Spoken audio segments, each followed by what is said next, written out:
హైదరాబాద్ లో దొంగలు మళ్లీ రెచ్చిపోయారు. ఏకంగా ఆలయ హుండీనే కొల్లగొట్టారు. దేవుడి హుండీలనైతే కొల్లగొట్టారు, కానీ గుడిలోని నిఘా నేత్రం నుంచి మాత్రం తప్పించుకోలేకపోయారు. సికింద్రాబాద్ మారేట్పల్లిలోని సుబ్రహ్మణ్య స్వామి ఆలయంలో హుండీలు చోరీకి గురయ్యాయి. ఉదయం ఆలయానికి వచ్చిన అర్చకులు హుండీ చోరీ అయినట్టు గమనించి పోలీసులకు సమాచారం ఇచ్చారు. అంతే రంగంలోకి దిగిన పోలీసులు సీసీ కెమెరాలో రికార్డైన రీల్ను రివర్స్ చేశారు. ఉదయం ఆలయ ఆవరణను శుభ్రం చేసేందుకు వచ్చిన వ్యక్తితో పాటు మరో వ్యక్తి చోరీకి పాల్పడినట్టు తేలింది. వీరిద్దరూ కలిసి ఆలయంలో వేసిన ప్రతి అడుగు రికార్డ్ అయింది. అయితే దొంగలు తమ బండారం బయటపడకుండా ఉండేందుకు సీసీ కెమెరా వైర్లను కట్ చేశారు, మానిటర్ను ఎత్తుకెళ్లారు. ఇదొక్కటే కాదు, ఇటీవల దొంగలు వరుసగా ఆలయాలనే టార్గెట్ చేస్తున్నారు.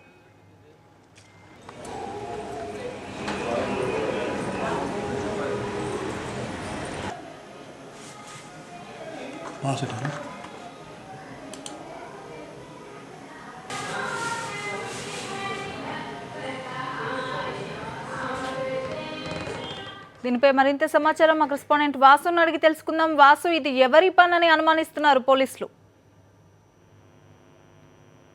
గత కొంతకాలంగా వరుస కూడా తీవ్ర ఆందోళన కలిగిస్తున్నాయి. అయితే నిన్న జరిగినటువంటి సంఘటన చూస్తే సికింద్రాబాద్ మారేడుపల్లి సుబ్రహ్మణ్య స్వామి ఆలయంలో జరిగిన సంఘటన సంబంధించి కూడా గుడిలో పనిచేసేటువంటి ఒక స్వీపర్ ఈ యొక్క చోరీకి పాల్పడడం తెలుస్తుంది. గుడిలో ఉన్నటువంటి ఉండిని పగలగొట్టి కూడా సీసీ కెమెరాను వైర్లను కట్ చేయడం, మరోపక్క మానిటర్ ఎత్తుకెళ్లారు. కానీ సీసీ కెమెరా ఫుటేజ్ లో చాలా స్పష్టంగా అర్థమవుతుంది. కేవలం అవగాహన లేని కారణంగా చోరీకి అయితే పాల్పడ్డాడు, కానీ సీసీ కెమెరా నిఘా నేత్రుల నుంచి తప్పించుకోలేకపోయాడు. కానీ మానిటర్ ఎత్తుకెళ్లాడు, కానీ అక్కడ ఉన్నటువంటి ర్యామ్ మాత్రం అదే విధంగా ఉంది. దాని ఆధారంగా ప్రస్తుతం మారేడుపల్లి పోలీసులు కేసు నమోదు చేశారు.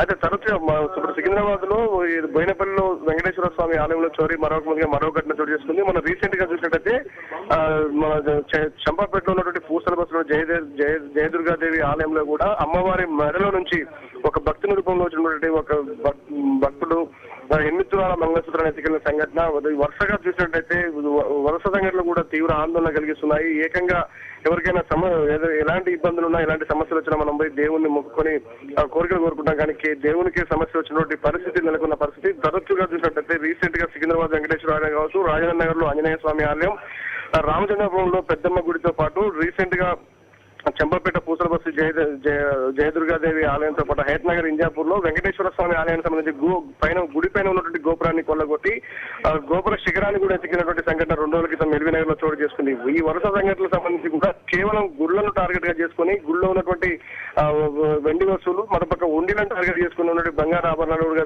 ఎత్తికెళ్తున్న సంఘటన వరుస సంఘటనలు చోటు చేసుకోవడం కూడా పూర్తి స్థాయిలో భక్తులను తీవ్ర ఆందోళనకు గురి చేస్తున్నటువంటి పరిస్థితి నెలకొంటుంది. గుళ్ళకు సంబంధించినటువంటి సీసీ కెమెరా ఫుటేజ్ లో స్పష్టంగా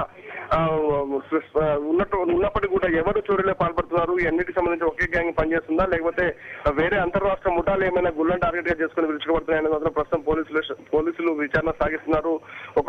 ఒక్క బోయినపల్లి సికింద్రాబాద్ ప్రాంతానికి సంబంధించి కూడా వరుసగా 2 సంఘటనలు చూస్తున్నట్టయితే ఖచ్చితంగా ఎవరైనా పక్కాగా కేవలం గుళ్ళనే టార్గెట్ గా చేసుకుని చోరీలో పాల్పడి తెలుస్తుంది. మొన్న చూసిన సంఘటన చంపాపేటలో పూసల బస్సులో ఒక భక్తుడి రూపంలో వచ్చి పూజారి ఉండగానే పూజారి కళ్ళ ముందే కూడా 8 తులాల మంగళసూత్రాలు ఎత్తుకెళ్లిన సంఘటన చూస్తుంటే మాత్రం పోలీసులు మాత్రం ఈ కేసులన్నీ కూడా చాలా ఛాలెంజ్ గా తీసుకున్నారు. ప్రత్యేక నిఘా ఏర్పాటు చేయడం జరిగింది. మరో ప్రత్యేక బృందాలను ఏర్పాటు చేసి గాలింపులు చేపడుతున్నారు. తరంగిణి. Thank you Vasu.